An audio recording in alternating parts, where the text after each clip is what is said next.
자, 오늘 교재 담보책임할 차례죠. 교재 201페이지입니다. 201페이지부터 나오는 담보책임은 시험 문제 반드시 나와요. 반드시 나오니까 정리를 좀 해야 되는데 교재 보기 전에 좀 정리를 해볼게요. 일단 이런 문제거든요. 매매 계약을 했는데 문제가 생겼어요. 이러한 문제가 생기면 매도인은 당연히 책임을 져야 되겠죠. 일단 책임하면 우리가 언뜻 떠오르는 것은 뭐냐 하면 채무불이행 책임이죠. 예를 들어서 자동차를 샀는데 자동차가 브레이크가 제대로 안 들어요. 그러면 뭐죠? 불완전이행이죠. 그러니까 자동차를 받긴 받았는데 완전하지 않으니까 채무불이행 중에서 뭐가 돼요? 불완전이행. 이게 되는데 문제는 채무불이행 책임을 물으려면 매도인에게 뭐가 필요하냐면 고의나 과실이 필요하다는 점이죠. 그럼 여기서 문제가 생깁니다. 제가 현대자동차로부터 자동차를 구입했는데 브레이크가 잘 안 들어요. 그러면 불완전 이행이라는 이유로 채무불이행 책임을 물으려면 현대자동차에 뭘 입증해야 돼요? 고의나 과실을 입증해야 되거든요. 불가능하죠. 그죠? 따라서 이거 가지고는 충분하지 않기 때문에 따로 규정하고 있는 것이 뭐냐면 담보 책임이라는 것이고요. 담보 책임의 가장 주된 특징은 매도인에게 아무런 고의도 과실도 요구하지 않는 뭐죠? 무과실 책임이라는 점입니다. 그래서 만약에 제가 현대자동차의 고의나 과실을 입증한다면 저는 담보 책임도 물을 수 있고 채무불이행 책임도 물을 수 있고요. 만약에 고의나 과실을 입증할 수가 없다면 최소한 무엇을 물을 수 있어요? 담보 책임은 물을 수 있다. 이게 첫 번째 기억해야 될 내용입니다. 그 다음에요. 이러한 문제가 크게 둘로 나뉩니다. 권리에 하자가 있을 수가 있고요. 그 다음에 물건에 하자가 있을 수가 있는데 만약에 권리의 하자에 대해서 매수인이 선이라면 당연히 담보 책임을 묻는 것이 가능합니다. 이것도 어떻게 기억하시냐면 선의 매수인은 다 할 수 있다 이렇게 기억하시는 게 좋아요. 그러니까 보면은 못하는 게 있긴 한데 그거는 성질상 못하는 것이지 뭐 선이기 때문에 못하는 것은 아니거든요. 그래서 어차피 매수인이 모르고 샀다면 당연히 담보책을 묻는 것이 뭐죠? 가능하다 이렇게 기억하시면 되고 중요한 것이 매수인이 악인 경우입니다. 악인 경우에는 알고 샀기 때문에 담보 책임을 물을 수가 없어야 하는데 몇 가지 경우에는 예외적으로 악의 매수인도 담보 책임을 물을 수 있는 게 굉장히 중요하죠. 첫째, 전부 타인의 권리인 경우에 악의 매수인도 해제는 할 수 있습니다. 두 번째, 일부가 타인의 권리인 경우 악의 매수인도 대금, 감액은 청구할 수가 있습니다. 세 번째, 매매 목적물에요. 저당권, 전세권이 설정되어 있었고 이 저당권, 전세권이 실행되는 바람에 매수인이 권리를 취득할 수 없거나 상실하게 되면 악의 매수인도 해제도 할 수 있고 손해배상도 청구할 수가 있습니다. 요 세 가지가요. 결국은 담보 책임에 관한 문제를 풀기 위한 키예요. 이것도 굉장히 양이 많은 것을 대단히 줄인 거기 때문에 아주 확실하게 기억해 두셔야 돼요. 외우자는 얘기죠. 그죠? 전부 타인의 권리인 경우에 해제, 일부 타인의 권리인 경우에 대금 감액 청구, 저당권 전세권의 실행으로 권리를 취득할 수 없게 된 경우에 해제와 손해배상은 누구도 악의 매수인도 할 수 있다. 꼭 기억해 두셔야 되겠죠. 그 다음에 물건의 하자에 대해서는 매수인이 선이고 무과실이어야 돼요. 따라서 물건의 하자에 대해서는 악이나 과시 있는 매수인에게는 아무것도 인정되지 않는다는 거 기억해 두셔야 되고요. 그 다음에 행사기간, 제척기간에 제한이 있습니다. 일단 권리의 하자에 대해서는 1년이고 물건의 하자에 대해서는 6개월이고요. 그 다음에 매수인이 만약에 선이면 몰랐으니까 언제부터 1년이냐면 안날로부터 1년이고 악이면 알았으니까 매매 한 날로부터 1년이고요. 물건의 하자는 매수인이 항상 뭐 해야 돼요? 선이고 무과하셔야 되니까 항상 언제부터요? 안날로부터 6개월입니다. 참고로 우리 민법은 숫자는 중요하지 않다 그랬죠. 그죠? 숫자 앞에 붙는 말이 중요하죠. 그래서 이거를 어렵게 생각하지 마시고 몰랐으면 언제부터요? 안날로부터. 알았으면 어떻게 해요? 한 날로부터. 이렇게 좀 그게 중요한 거니까 잊지 마시기 바라고요. 마지막으로 전부 타인의 권리인 경우와 그 다음에 저당권 전세권의 실행의 경우에는 제척기간에 제한이 없다라는 것까지 기억해 두시면 퍼펙트합니다. 여기까지 이제 첫 번째 정리해야 될 사항이고요. 좀 많은 양을 줄인 거니까 확실하게 타이트하게 좀 기억해 두셨으면 좋겠어요. 그 다음에 두 번째 정리할 것은 뭐냐 하면 경매에 있어서 담보책임이죠. 간단하게 정리하겠습니다. 일단 경매에 있어서 담보책임에서 첫 번째 기억해야 될 것은 뭐냐 하면 권리의 하자에 대해서는 담보책임 물을 수가 있지만 물건의 하자에 대해서는 담보책임 물을 수가 없다. 첫 번째죠.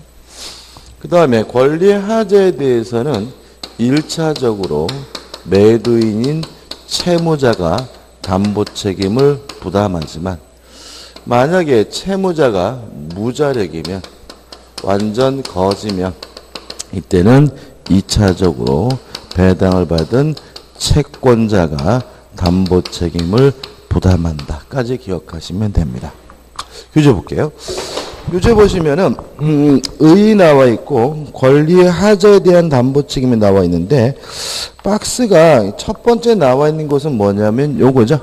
저당권 전세권의 실행으로 권리를 취득할 수 없는 경우에는 악의 매수인도 해지할 수도 있고 뭐죠? 손해배상을 청구할 수 있고요. 뭐가 없죠? 이거는 제척기간의 제한이 없다는 말이 나오고 그 다음에 전부 타인의 권리인 경우에는 악의 매수인도 뭐 할 수 있죠? 해지할 수 있고 그 다음에 용익권 등 이렇게 나와 있는데 요거는 좀 이따 설명드릴게요. 그 다음에 일부 타인의 권리면 악의 매수인은 뭘 할 수 있죠? 대금 감액을 청구할 수 있고 수량무적 일부 멸실의 경우에는 악의 매수인에게 아무것도 인정되지 않는다. 악이면 한 날로부터 1년, 선이면 뭐죠? 안 날로부터 1년 나와 있죠. 그죠? 아무튼 같은 내용이긴 한데 아무튼 편리한 거 좀 기억해 두셨으면 좋겠고 여기서 좀 생각해 볼 것은 뭐냐면 넘기셔가지고 몇 페이지냐면 202페이지입니다. 하단에 4번 제한물권, 용익권능이 있는 경우에 담보책임 575조를 한번 볼까요? 매매 목적물이 지상권, 지역권, 전세권까지는 타이틀이 맞죠? 왜요? 지상권 지금 몇 페이지? 202페이지 하단에 575페이지요. 그죠? 202페이지 하단에 575조예요. 그죠? 이랑 매매 목적물이 지상권, 지역권, 전세권 여기까지는 제한물권, 용익권 등의 제한 맞죠? 그죠? 근데 문제는 질권 또는 유치권은 담보물권이죠. 그죠? 이게 뭘 말하는 거죠? 이거는요. 용익권 등이 있는 게 아니라 매수인이 사용 수익하지 못하게 된 경우죠. 지금 여기 나와 있는 것들은 특징이 뭐예요? 이런 것들이 만약에 매매 목적물에 설정되어 있으면 매수인이 들어가서 뭐 할 수 없어요? 살 수가 없잖아요. 그래서 이거는 용익권 등이 있는 경우가 아니라 매수인이 사용 수익하지 못하게 된 경우예요. 이 항을 한번 볼까요? 이 항을 보시면 전항의 규정은 매매 목적이 된 부동산을 위하여 존재할 지역권이 없거나 있어야 될 지역권이 없대요. 그 땅 못 쓰죠. 그죠? 또 그 부동산에 등기된 임대차 계약이 있대요.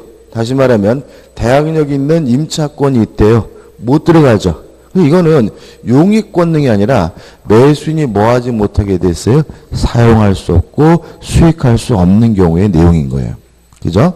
그럼 생각해 보자고요. 한번 생각해 보죠. 자, 갑이라는 사람이 가지고 있는 A 건물에 대해서 을이 만나서 매매 계약을 했어요. 근데 A 건물에 뭐가 설정되어 있냐면 전세권이 설정되어 있다면 을은 그 집에 들어가서 살 수가 없죠. 이거는 용익권능에 의한 제한, 매수인이 사용 수익하지 못하게 된 경우지 요게 아닌 거죠. 그죠? 그죠? 동의하시죠? 그죠?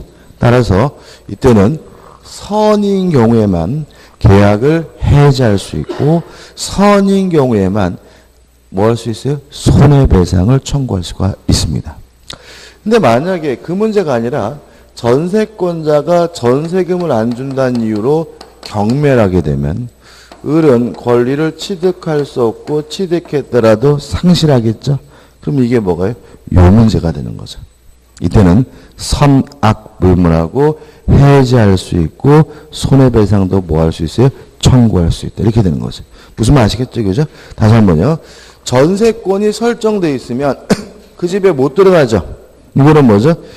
매수인이 사용 수익하지 못하게 된 경우니까 575조에 따라서 선인 경우에만 해지할 수 있고 선인 경우에만 뭘 청구할 수 있어요? 손해배상을 청구할 수 있는 문제고요. 그 문제가 아니라 전세권자가 전세금을 안 줬다는 이유로 뭐래요?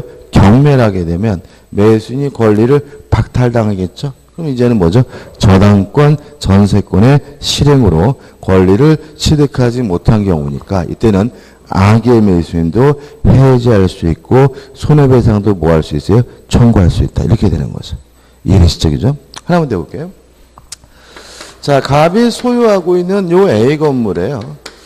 을에게 팔았어요.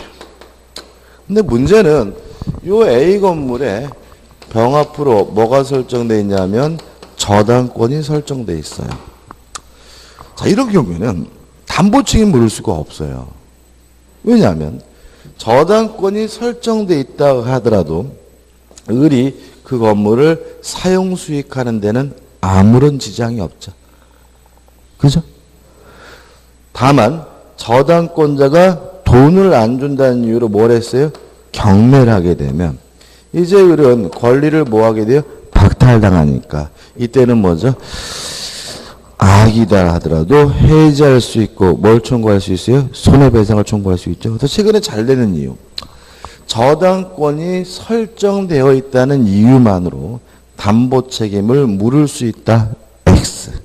저당권이 설정되어 있더라도 사용 수익하는 데는 뭐죠? 아무런 지장이 없고요.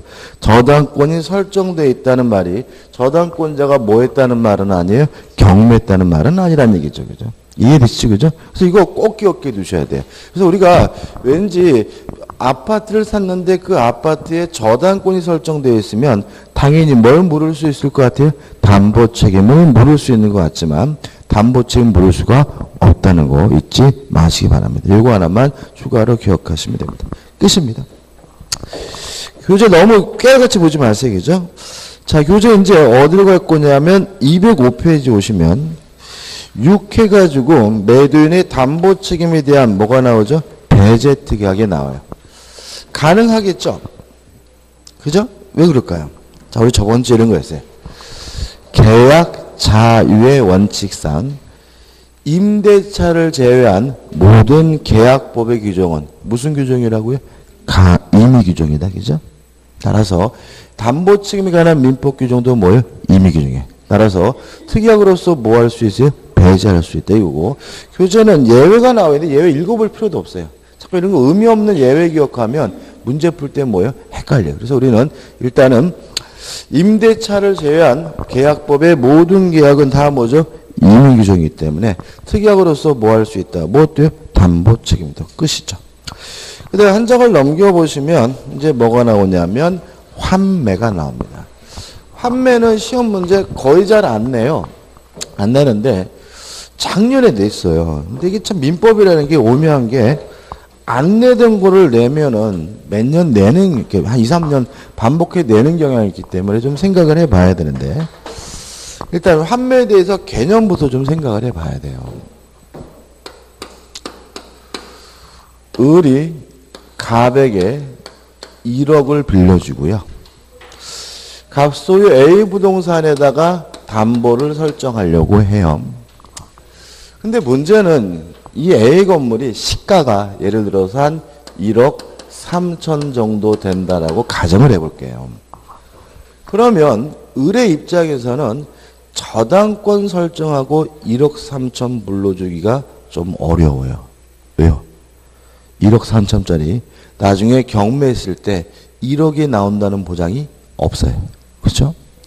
또 갑의 입장에서는 자기 자산이 1억 3천인데 요거 저당권이나 근저당권 설정하고 빌려봐야 7, 8천 빌리면 많이 빌리죠. 이것도 뭐죠? 부담, 이게 또 불만인 거죠. 이렇게 채권자 채무자 간의 불만 때문에 담보 목적으로 갑이 을에게 아싸라게 소유권을 이전해 주는 담보가 쓰이는데, 이렇게 소유권을 이전해 주는 담보를 우리가 뭐라 그러냐면 양도담보라고 해요. 어떤 장점이 있습니까? 을은 자기 앞으로 이전 등기가 되어 있으니까 1억 3천을 모두 확보한다는 장점이 있죠. 경매할 필요 없잖아요. 안 갚으면 뭐죠? 가지면 되니까. 또 채무자 입장에서는 양도담보를 설정하면요, 돈을 이빠이 빌릴 수 있어요. 거의 1억 3천 가까이 다 빌릴 수가 있기 때문에 채무자도 뭐죠? 유리합니다. 양도담보가 많이 쓰일까요? 잘 안 쓰일까요? 아주 많이 쓰인다는 점이죠. 지금 말씀드린 이 두 가지 장점 때문에 의외로 실무적으로 대단히 많이 쓰이고 있어요. 특히 사채업 이런 데서는.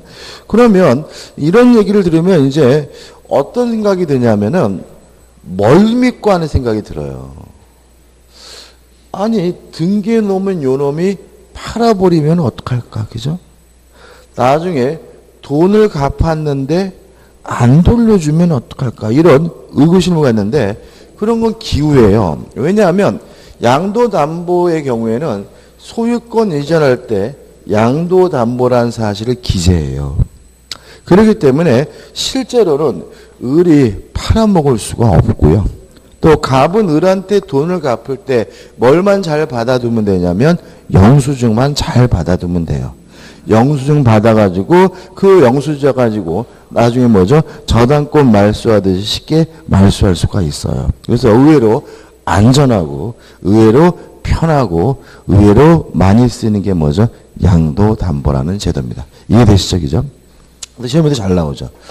자, 근데 문제는 뭐냐면 소유권을 이전할 때 만약에 매매를 원인으로 소유권을 이전하면 이게 뭐가 되냐면요, 매도담보가 돼요. 그래서 매도담보란 개념은 간단합니다. 매매를 원인으로 소유권을 이전하는 방식으로 이루어지는 담보가 뭐죠? 매도담보예요. 매도담보는 문제가 있어요. 왜냐하면 등기 원인이 매매라고 기재되어 있기 때문에 등기부상은 완전히 을에게 소유권이 넘어간 것처럼 보이고요. 따라서 갑이 나중에 돈을 갚고 돌려받는 방법이 반드시 어떻게 해요? 확보가 돼야 돼요. 그래서 하는 것이 환매고, 그래서 하는 것이 뭐죠? 재매매 예약이에요. 따라서 환매나 재매매 예약은 언제 하냐면은 매도담보 설정하면서 하는 거예요. 매도담보 설정하면서 돈을 갚고 뭐예요? 돌려받는 방법으로 설정해 두는 것이 뭐죠? 환매, 재매매 예약이에요. 그래서 시험 지문에서 어떻게 많이 나오면 환매는 채권 담보로서의 기능을 수행한다. 그러면 뭐예요? 맞는 거예요. 환매는 무슨 담보라고요? 매도 담보니까. 그죠? 그 다음에 환매는 부동산에 대한 권리면 등기를 부기등기 방식으로 하게 되고요.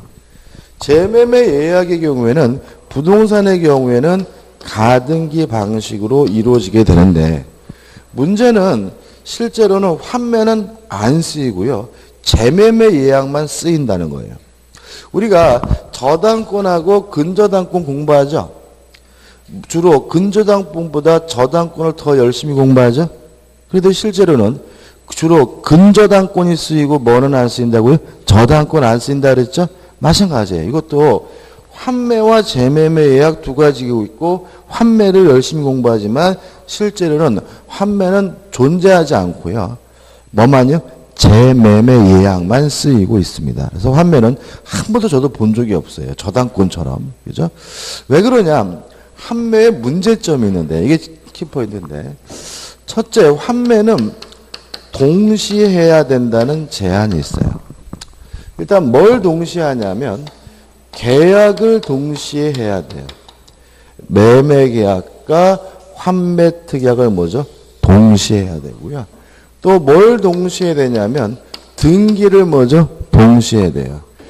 소유권 이전 등기와 환매에 관한 부기 등기 뭐죠? 동시에 됩니다. 그래서 여러분 아마 공시법 시간에 환매에 관한 부기 등기 신청은 동시에 신청해야 되고 따로 신청하면 등기가 아니 각하한다 이렇게 배우셨을 거예요.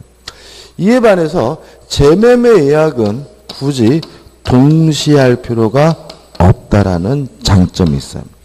이건 뭐 큰 단점은 아니에요. 근데 큰 단점이 뭐냐면 환매는 기간의 제한이 있어요. 기간에서 부동산의 경우에는 아무리 길어도 5년을 초과할 수가 없고요. 동산의 경우에는 아무 길어도 3년을 초과할 수가 없고요. 가장 심각한 문제는 뭐냐면 연장이 금지되어 있다는 것이 아주 심각한 문제입니다. 생각해 보세요. 부동산을 담보하고 돈 빌렸어요. 5년이라는 기간이 길까요? 5년 동안 1억을 못 벌 수도 있잖아요. 그죠? 짧아요.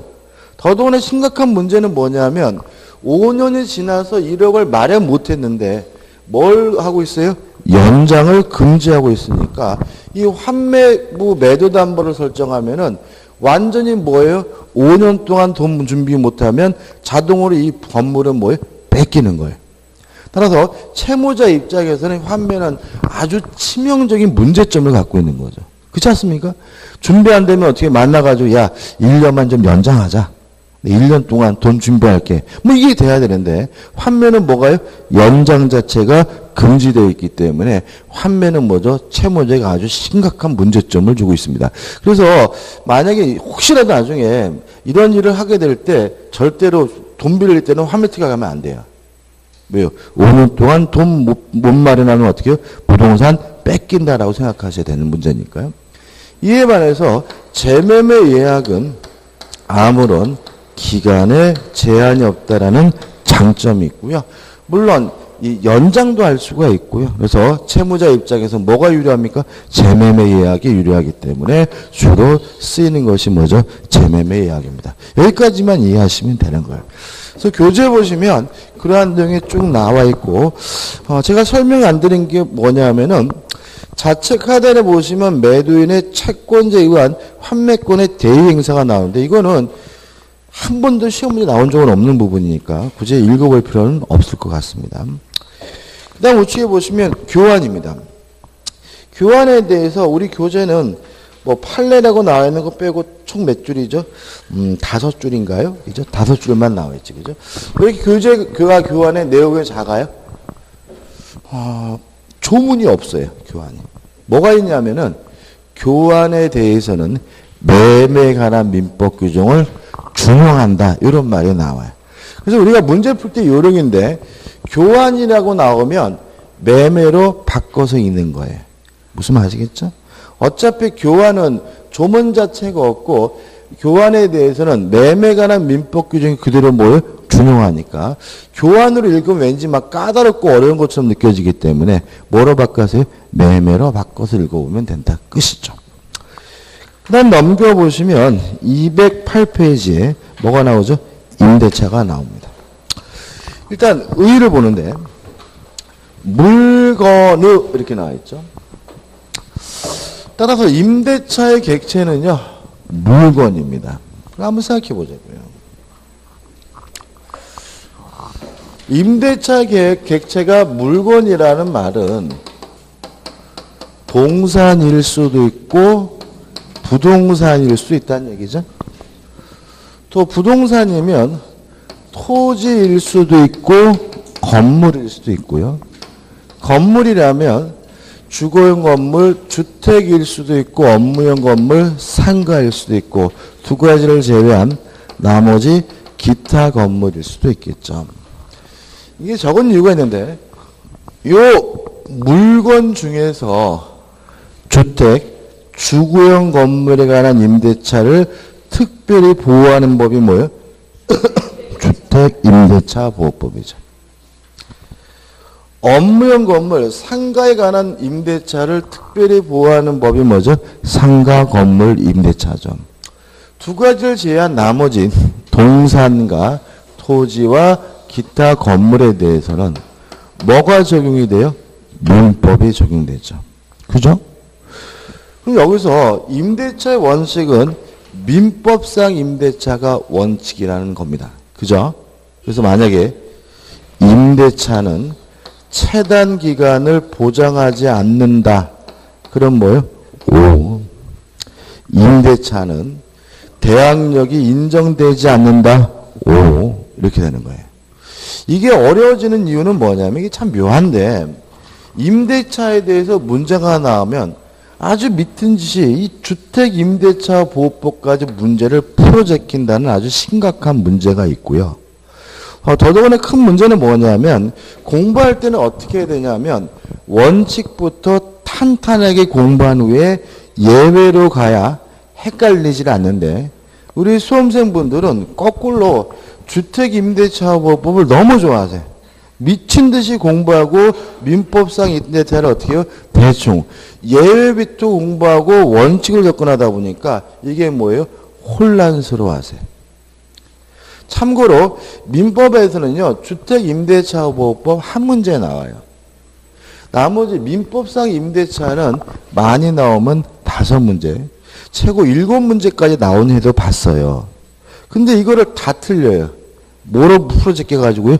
주택임대차보호법을 풀어제꼈어요. 그래서 개인적으로 초반에는 주택임대차보호법은 공부 안 하시는 게 공부 방법일 수 있어요. 무슨 말 아시겠어요? 민법상 임대차 원칙을 아주 확고하게 내 머릿속에 뭐죠? 잠재시킨 후에 예외인 뭐로 가셔야죠? 주택임대차로 보호법으로 가셔야 혼란스럽지 않거든요. 그래서 민법상 임대차를 공부할 때는 절대 머릿속에서 무엇을 생각도 하지 말아야 돼요. 주택임대차 보호법도 생각하지 마셔야 돼요. 이런 겁니다. 임대차는 최단 기간을 보장하지 않습니다. 그러면 그냥 임대차는 최단 기간 보장하지 않는구나 이렇게 기억해야 되는데 주택은 2년을 보장하는데 민법은 특이하게 최단 기간을 보장하지 않네 이러면 안 되는 거예요. 그러면 이게 머릿속에 어떻게 자리 잡혀요? 주택이 원칙으로 자리 잡혀버리는 거예요. 무슨 말 아시겠습니까? 그죠? 저희 뭘 드리냐면 주택임대차보호법은 원칙이 아니라 뭐예요? 예입니다. 그래서 자꾸 머릿속에서 뭐를 자꾸 원칙으로 자리 잡으면 안 돼요? 주택임대차법을 원칙으로 잡아놓으면 문제 풀 때 계속해서 뭐예요? 함정으로 빠져들어요. 무슨 말 아시겠죠? 그죠? 그래서 다시 말하면 임대차는 대항력이 없다 그러면 임대차는 대항력 없는 걸 이래야지. 주택은 대항력이 있는데 이러면 안 된다고요. 무슨 말 아시겠습니까? 그죠? 그죠? 그럼 자꾸 뭐가요? 원칙이 주택으로 가셔가지고 문제 풀 때 계속해서 뭐에 빠져요? 함정에 빠진다는 거 주의하시기 바랍니다. 그죠? 자, 임대차의 원칙은 뭐죠? 민법이고요. 시험 문제도 주택임대차보다 4배, 5배가 더 많이 나오기 때문에 우리 민법은 주택임대차보호법보다는 민법상 임대차가 더 중요하고 또 공부 방법으로서도 중요하기 때문에 확실하게 뭐죠? 정리를 하셔야 돼요. 그 다음에 계속 보시면 물건의 사용 수익을 목적으로 하는 채권 계약으로 타인의 물건도 임대차의 목적이 될 수 있다. 성립해서 일을 해가지고 임대인의 사용 수익의 제공과 임차인의 차임지급 약금에서 반드시 차임을 지급하기로 해야 됩니다. 왜 그러냐면 임대차와 사용대차의 차이점이에요. 사용대차는 무상이고 임대차는 뭐죠? 유상이에요. 따라서 만약에 차임을 지급하지 않아서 무상으로 가면 임대차가 아니라 사용대차라고 하기 때문에 반드시 뭐죠? 차임을 지급하기로 해야 되죠. 그 다음에 존속기간 해가지고 나와 있는데 일단 정리를 해봐야 됩니다. 자꾸 이것도 시험 문제 잘 내는 이유는 뭐예요? 아까 말씀드린 것처럼 자꾸 주택임대차보호법을 원칙으로 생각하시는 분들 때문에 잘 틀려주니까 출제하는 사람들이 뭐죠? 재미가 붙어서 잘 내는 부분인데 일단 최장 기간에 대해서는 무제한입니다. 따라서 우리 판례는 영구 무한으로도 설정하는 것이 뭐죠? 가능하고 유효하다는 게 판례 입장입니다. 그 다음에 두 번째 최단 기간입니다. 보장하지 않습니다. 따라서 최단 기간에 보장이 없기 때문에 존속기간을 약정하지 않으면 전세권과 마찬가지로 언제든지 자유롭게 해지 통고할 수가 있고요. 다만 임대인이 해지 통고하면 6개월, 임차인이 해지 통고하면 1월 지나면 임차권이 뭐하게 돼요? 소멸하게 됩니다. 아주 시험 문제 잘 되는 부분이다. 맨날 임대차는 뭐죠? 2년이 보장다라고 생각하는 분들이 많아서요. 꼭 기억해 두셔야 되고요. 그 다음에 3번 임대차 갱신해가지고 약정에 의한 갱신 할 수 있고요. 묵시에 의한 갱신 가능한데 만약에 임대차가 묵시에 의한 갱신 법정 갱신이 되면은 존속기간은 뭐가 되죠? 약정이 없는 것으로 바뀌기 때문에 언제든지 자유롭게 뭐 할 수 있죠? 해지 통고할 수 있고 임대인이 하면 뭐죠? 6월, 임차인이 하면 1월 지나면 임차권이 뭐죠? 소멸된다는 거 기억하시면 되고요. 그 다음에 넘기셔가지고 내용을 보는데 내용을 보기 전에 먼저 뒤 걸 먼저 앞에서 볼게요.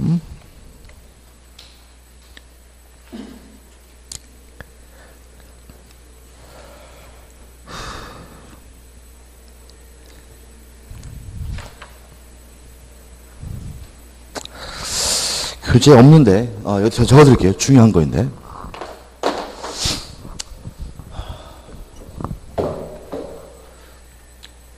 1번입니다. 이게 1번. 존속기간 약정 있고 두 번째입니다. 약정 해지 사유가 발생한 경우에는 해지 통고할 수 있고요. 임대인이 하면 뭐죠? 6개월. 임차인이 하면 1월 지나면 임차권이 뭐죠? 소멸됩니다. 이게 중요합니다. 자, 이런 얘기입니다.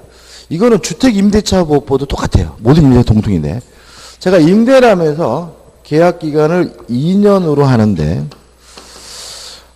이런 거죠. 근데 제가요 해외로 이민 갈지 모르겠거든요. 그랬더니 그 내용을 적재. 그래서 임차인이 해외로 이민 가면 본계약을 해지할 수 있습니다라고 정했다면 그게 뭐예요?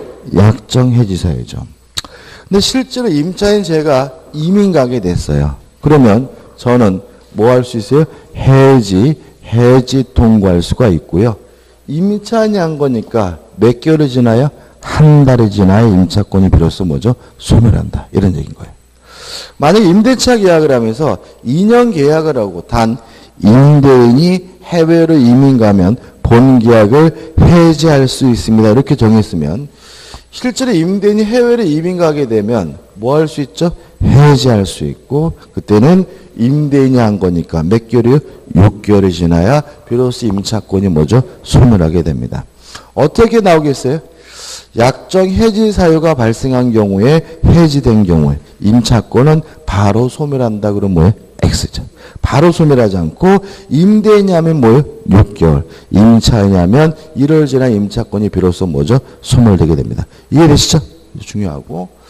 그 다음에 세 번째로 임차인의 파산입니다. 임차인이 파산 선고 받으면 파산 관제인 또는 임대인이 해지할 수가 있고요. 이때도 바로 소멸하는 것이 아니라 6월이 경과해야 비로소 임차권이 소멸하게 되고요. 이때는 별도로 손해배상을 청구할 수가 없습니다. 좀 무서운 얘기인데, 우리가 파산이라는 거는 뭐냐면 경제적인 사용 선고예요. 뭐라고요? 경제적 사용 선고. 그래서 여러분 그런 건 우리가 대리권 소멸 사유에서 대리인이 파산 선고 받으면 대리권이 소멸되죠. 왜 그런 거예요? 죽은 거니까 경제 활동하지 말란 얘기예요. 경제적 사용 선고예요. 우리가 중개사법에서 파산 선고 받은 사람은 중개업자 등록할 수 없죠. 결격 사유에 해당하잖아요. 왜요? 죽었으니까 경제 활동하지 말라는 거예요. 다시 말하면 중개업자 등록도 하면 할 수 없는 거고, 실제로 선거에 나갈 수 없어요. 공무단임권도 없고, 뭐 공무원 시험에 합격하더라도 공무원에 임용될 수도 없습니다. 왜냐하면 파산 선고는 경제적 사용 선고이기 때문에 파산 선고 받은 사람은 경제 활동하는 것이 뭐가 돼요? 금지가 됩니다. 마찬가지로 파산 선고 받은 사람은 집이 필요 없어요. 따라서 임대차 계약을 뭐합니까? 해지합니다. 특히 파산 선고 받은 사람은 사형 선고 받은 거기 때문에 그 사람이 가지고 있는 모든 재산을 털털 털어가지고 뭘 해야 돼요? 빚을 갚아야 돼요. 따라서 임차 보증금도 빼야 돼요. 무슨 말 아시겠죠? 그죠? 따라서 임차인이 파산하게 되면 파산 관제인이나 임대인이 뭘 하게 돼요? 해지하게 되고, 그때는 임대인 측에서 한 거니까 바로 소멸되는 것은 아니고 몇 개월이요? 6개월 지나야 비로소 뭐가 돼요? 소멸되게 되고요. 그러니까 실제로 이렇게 보면은 뭐 파산 해가지고 이렇게 막 하라 꼬시는 거 있죠, 그죠? 함부로 할 문제는 아니다, 그죠? 왜냐면 우리나라는 법적으로 대단히 뭐죠? 가혹합니다. 그래서 뭐라 그러나 그런 거 있잖아요. 뭐 재기의 기회를 안 준다 그러나, 그죠? 그런 게 아주 우리나라 좀 심하기 때문에 조심하시기 바랍니다. 아무튼 요 세 가지 꼭 기억해 두시기죠. 존속기간의 약정이 없는 경우와 약정 해지 사유가 발생한 경우와 임차인이 파산한 경우에는 임대인이 해지 통과한 몇 개월이요? 6개월. 임차인이 하면 1월 지나 임차권이 뭐죠? 소멸된다는 건 중요하니까 꼭 기억해 두시기 바랍니다. 교재 없네요. 그 다음에 이제 교재, 어디로 가냐면, 210페이지 오시면 이제 뭐가 나오냐면, 임대인과 임차인의 법률 관계에서 1번, 임대인의 권리와 의무에서 뭐 일반적인 내용이 나오고, 법정 저당권, 법정 질권은 중요한 거 아니고요. 그 다음 우측에 보시면 임대인의 의무해가지고 적극적으로 사용 수익하게 할 의무가 있고, 두 번째 목적물을 인도해 줄 의무가 있다. 왜 그럴까요? 기억나시나요? 물권은 직접 지배권. 물권자는 스스로 알아서 만족을 얻어야 되고요. 채권은 직접 지배권이 아니기 때문에 채무자가 이행을 해야, 채무자가 협력을 해야 비로소 무엇을 얻습니까? 만족을 얻는다. 따라서 임차권은 물권이 아니라 뭐죠? 채권입니다. 그 말은 법 논리적으로는 임차권 자체가 만족을 주지는 못해요. 임대인이 적극적으로 해줘야 비로소 임차인에게 뭐가 생기는 거죠? 만족이. 따라서 임차인은 사용 수익하게 해줄 의무가 있죠. 그래서 고장난 것이 있으면 뭘 해야 돼요? 수리해야 되고, 또 목적물에 대해서 적극적으로 뭘 해줘야 돼요? 인도를 해야 되고요. 또 만약에 누군가가 방해하고 있다면 그 방해에 대해서도 뭘 해줘야 돼요? 제거를 해줘야 된다는 거 쭉 보시면 되겠죠.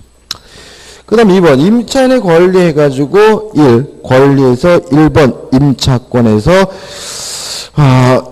626조에서 법조문이다. 읽어봐야 되는데 일단 임차인은 필요비도 청구할 수 있고 무엇도요? 유익비도 청구할 수 있단 말이죠. 626조입니다. 1항. 임차인이 임차물의 보존에 관한 필요비를 지출한 때는 이 지출한 때에 둥글방에 쳐야 돼요. 자, 임차인은 필요비를 언제 청구하냐면요. 지출한 때 청구합니다. 따라서 오늘 지출했으면 오늘 바로 달라고 할 수가 있어요. 임차인이 유익비를 지출한 경우에는 임대인은 임대차 종료시, 임대차 종료시에 둥글뱅이 치시고 유익비는 언제 청구하냐면 임대차 종료시 청구해요. 요 두 가지가 구별할 것이 뭐냐면 점유자도 필요비와 유익비 상하를 청구할 수 있는데 점유자는 언제 청구하냐면 반환시 청구해요.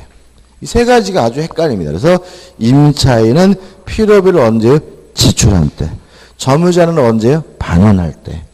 그 다음에 임차인 유익비를 언제 청구합니까? 임대차 종료 시. 점유자는 언제 청구합니까? 반환 시 청구하니까 요 세 가지 꼭 확실하게 기억해 두셔야 되고요.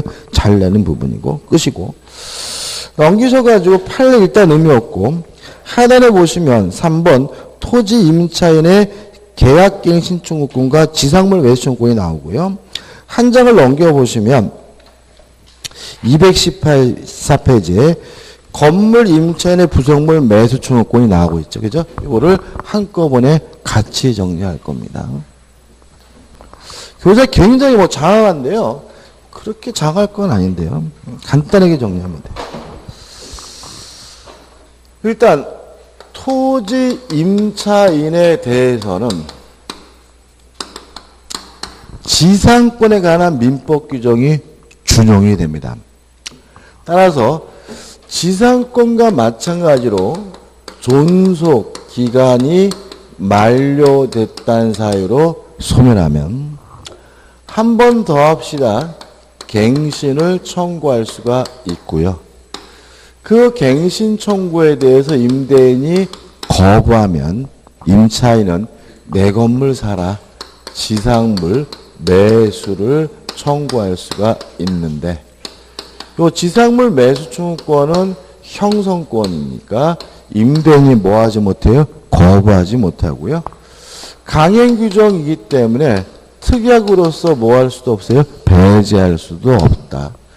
기억나시죠? 그죠? 똑같습니다. 똑같아요. 다만 달라지는 게 있어요. 우리 판례인데 토지 임대차의 경우에는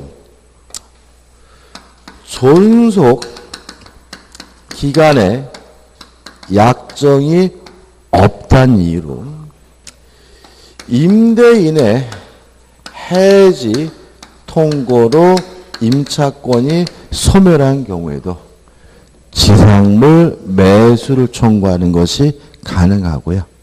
이때는 부디 별도로 갱신 청구할 필요는 없습니다.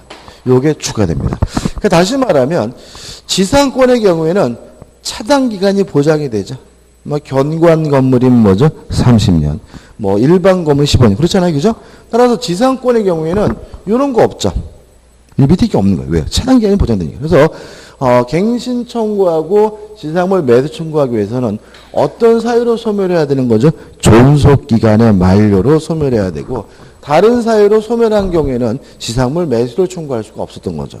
근데 임대차의 경우에는 차단 기간이 보장되지 않기 때문에 우리 판례는 존속 기간의 약정이 없어서 해지 통고로 소멸한 경우에도 뭐 할 수 있습니까? 지상물 매수를 청구할 수 있고 어차피 임대인이 해지 통고했다는 말은 나가라고 한 거잖아요. 따라서 굳이 별도로 갱신 청구할 필요는 없다. 이렇게 되고 두 가지가 있다는 거 꼭 기억해 두셔야 합니다. 복잡하게 기억하지 마시고요. 간단하게 명료하게 기억해 두시는 겁니다. 그 다음에 건물 공작물인데 그냥 건물이죠. 건물의 임대차는 전세권하고 똑같아져요. 전세권하고 임대인으로부터 동의를 얻어가지고 또는 매수해서 부속시킨 물건에 대해서는 임차인은 임대인에게 뭘 청구할 수 있죠? 부속물 매수를 청구할 수가 있다. 물론 이것도 형성권이기 때문에 임대인이 뭐하지 못해요? 거부하지 못하고요. 또 강행규정이기 때문에 특약으로서 뭐하지 못해요? 배제하지 못하고요. 조심할 것은 뭐냐 하면 부속시킨 물건이 뭐 되지 않아야 돼요? 부합되지 않아야 한다는 거죠. 만약에 부속시킨 물건이 부합을 하게 되면 그때는 내 건데 사라는 부속물 매수를 청구할 수는 없고요. 이때는 무슨 문제로 가요? 유익비 상한 청구권 문제로 간다. 우리 전세권 했을 때 했습니다. 그죠? 그죠? 주의하실 것은 유익비 상한 청구권에 관한 민법 규정은 뭐예요? 임의 규정이기 때문에 특약으로서 뭐 할 수 있어요? 배제할 수가 있다. 이것도 좀 같이 좀 생각해 보셔야 됩니다. 끝입니다.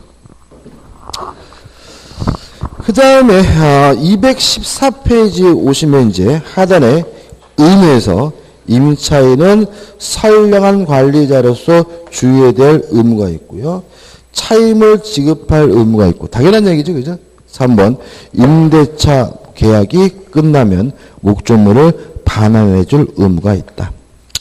3번 차임 증감 청구권인데 옆에다가 화살표 찍혀가지고 제한 없습니다. 크게 써놓으세요. 자, 경제 사정 등의 변동을 해서 차임이 현실적이지 않다면 그때는 뭐예요? 증감 청구하는 것이 가능해요. 근데 이거는 무제한이에요. 그래서 만약에 말전화 나옵니다. 임대차는 차임의 증액의 경우에 20분의 1을 초과할 수 없다. 그러면 뭐예요? X다. 왜냐하면 아무런 제한이 없어요. 20분의 1을 초과하지 못하는 것은 무슨 임대차가요? 주택 임대차 그래요. 그래서 요 우측에 보면 뭔가 복잡한 내용이 나오는데 아무 의미 없고요. 우리는 경제 사정 등의 변동으로 인해서 차임이 현실적이지 않다면 증감 청구하는 것이 뭐예요? 가능한데 요거는 뭐라고요? 제한이 없다. 그래서 무제한이라는 거 하나 꼭 잊지 마시기 바랍니다. 네. 원래 계약기간 내 청구하는 거잖아. 그리고 지금 계약기간 내 청구하는 거고 지금 이 말씀은 무제한이라는 말은 뭐예요? 금액에 제한이 없다고요. 뭐 200%를 증액하든 300%를 증액하든 400%를 증액하든 상관이 없다는 얘기인 거죠. 그렇죠? 그 다음 우측에 보시면 5 해가지고 차임의 지급 시기에서 후불이 원칙이다. 이런 말이 나오고 6번 차임을 안 냈다는 이유로 해지를 당할 때는 몇 기분이죠? 2기분이죠. 그죠? 그래서 2기분을 지급하지 않으면 임대차 계약을 해지당해. 이 기가 뭔지 아시죠? 연세면 2년치. 월세면 뭐죠? 2달치. 주세면 뭐죠? 2주치죠. 그래서 2개월 지급하지 않으면 그럼 뭐예요? X. 왜요? 2개월이라는 보장이 없습니다. 그죠? 따라서 2기로 기억해 두시면 되겠죠.